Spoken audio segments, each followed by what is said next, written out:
Hello friends, welcome to easy learning channel. आजच्या लेक्चरमध्ये आपण स्ट्रेस डिस्ट्रीब्युशन इन सॉईल, ठीक आहे, व्हर्टिकल स्ट्रेसेसचा जो पार्ट आहे तो आजच्या लेक्चरमध्ये आपण बघणार आहोत. ठीक आहे, तर vertical stress due to concentrated load that is point load. ठीक आहे, तर याच्यामध्ये दोन थिअरीज असतात. याच्यामध्ये जे क्वेश्चन्स आस्क आहेत त्यानंतर थिअरीचा कन्सेप्ट आणि काही रिलेशन्स आहेत इम्पॉर्टंट आणि त्याच्यावर विचारलेले काही क्वेश्चन्स. ठीक आहे, तर एवढा पोर्शन आज आपण आजच्या लेक्चरमध्ये बघणार आहोत. तर लेक्चर स्टार्ट करूया. Vertical stresses due to concentrated load. ठीक आहे,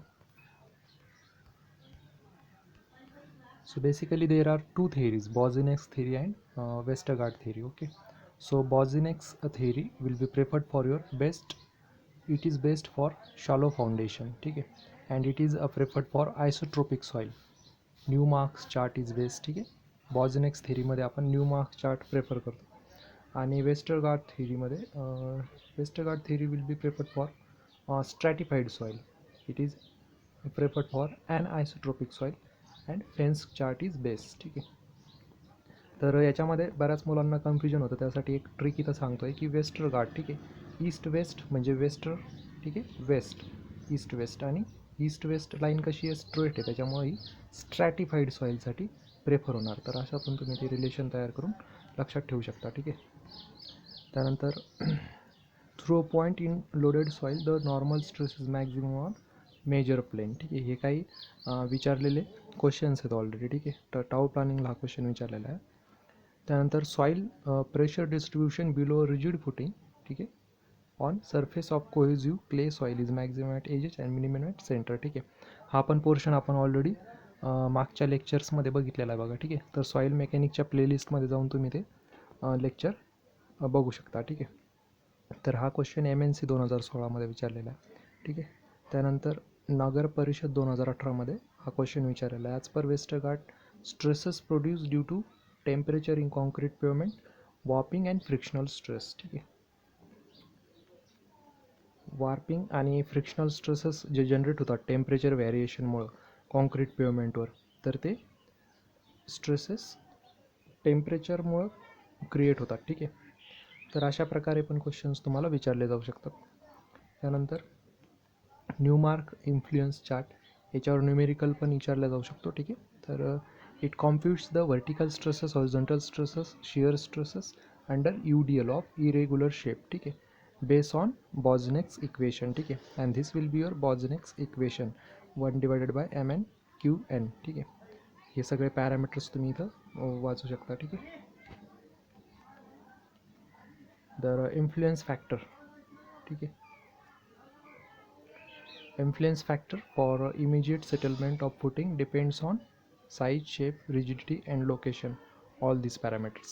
As per Boussinesq, vertical stress at a point in semi-infinite soil depends upon point load and coordinates of point. ठीक आहे, and sigma z is inversely proportional to 1 divided by z square. ठीक आहे, म्हणजेच inversely proportional to z square. ठीक आहे, तर हे relation तुम्ही हा जो बेसिक फॉर्म्युला आहे त्याच्यावरून बनवू शकता. झिग्मा झेड, ठीक आहे, equal to 0.4775 q divided by z square. ठीक आहे, हा व्हर्टिकल स्ट्रेसचा रिलेशन आहे. याच्यामध्ये q will be your point load in kilo newton and z will be your vertical depth in metres. ठीक आहे, तर अशा प्रकारे तुम्ही इथून व्हर्टिकल स्ट्रेस डिटरमाइन करू शकता. ठीक आहे, आणि हे जे रिलेशन आहे R/Z radial distance bye depth. ठीक आहे, तर हे 0.817.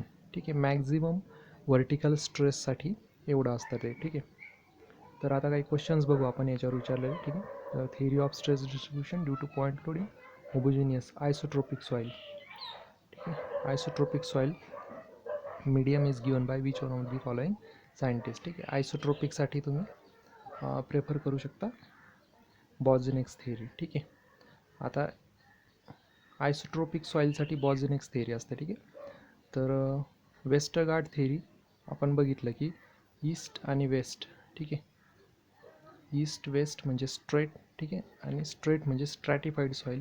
ठीक आहे, आणि स्ट्रॅटिफाईड सॉईल म्हणजेच काय, ॲन आयसोट्रोपिक सॉईल. ठीक आहे, तर या प्रकारे हे जे वेस्टरगार्डचं ऑप्शन आहे ते इथं या प्रकारे तुम्ही बनवू शकता. ठीक आहे, तर आणि राहिलं मग Boussinesq थिअरी. ठीक आहे, त्यानंतर हा न्यूमार्कचा चार्ट आहे आणि ब्रेनरचं या ऑप्शन्समध्ये काहीच काम नाही आहे. ठीक आहे, तर या प्रकारे तुम्ही ऑप्शन्स डिलीट करू शकता आणि योग्य प्रकारे ॲन्सर्स मिळवू शकता. ठीक आहे, त्याच्यानंतर अजम्पशन मेड इन बॉझनेक्स फॉर्म्युला. ठीक आहे, हे अजम्पशन्स आहेत ते पण तुम्ही इथं बघू शकता. ठीक आहे, सॉईल मास इज नॉन आयसोट्रोपिक. ठीक आहे, हे अजम्पशन नाही आहे, बाकी सगळे अजम्पशन्स ॲझ्युम केलेले आहेत बॉझनेक्सने. ठीक आहे, त्यानंतर हा PWD-JEEचा क्वेश्चन आहे. ठीक आहे, याच्यामध्ये जे वर रिलेशन बघितलं आपण कॉन्सेंट्रिक सर्कल आणि रेडियल लाईन्स. ठीक आहे, न्यूमार्क इन्फ्लुएन्स चार्टचं जे रिलेशन आहे. ठीक आहे, 1//MN. ठीक आहे, इंटू Q इंटू N. ठीक आहे, तर हे पॅरामीटर्स तुम्ही तिथं ठेवून ऑप्शन तिथं करेक्ट करू शकता. ठीक आहे, त्यानंतर हा DFCCIL 2018चा क्वेश्चन, याच्यामध्ये सिम्पली रिलेशन विचारलेलं आहे फक्त. ठीक आहे, त्यानंतर हा MPSC 2019. ठीक आहे, सिव्हिल पेपर 2मधला क्वेश्चन आहे. ठीक आहे, तर इथं तुम्हाला स्ट्रेस विचारलेला आहे. ठीक आहे, तर आपल्याला माहिती आहे की स्ट्रेसचा फॉर्म्युला σ1. ठीक आहे, आता इथं 2 स्ट्रेसेससाठी विचारला आहे ना, त्यासाठी आपण हे रिलेशन या प्रकारे लिहू शकतो. σ1 σ2 इक्वल टू Z2चा स्क्वेअर डिवायडेड बाय Z1चा स्क्वेअर. ठीक आहे, कारण sigma is inversely proportional to Z square ना, तर त्यावरून आपण हे रिलेशन तयार करू शकतो. आणि याच्यामध्ये जर आपण व्हॅल्यूज पुट केल्या, म्हणजे इथं बघा σ1 40 दिलेला आहे. ठीक आहे, आणि σ2 आपल्याला डिटरमाइन करायचा आहे. ठीक आहे, आणि Z2 म्हणजे 2चा स्क्वेअर म्हणजे 4, आणि Z1 किती आहे 1 मीटर. ठीक आहे, तर या प्रकारे आपण ते रिलेशन तयार करू शकतो. 40 इक्वल टू 4 आणि σ2 म्हणजेच हे येईल 4 means 10. So option will be 4. ठीक आहे, तर या प्रकारे तुम्ही इझिली JEE लेवलचे क्वेश्चन्स एक्झाममध्ये सॉल्व करू शकता. ठीक आहे, so this much portion is sufficient for vertical stresses in soil. If you have any questions you can ask on the comment section. ठीक आहे, so share video with your friends and study. Okay, thanks.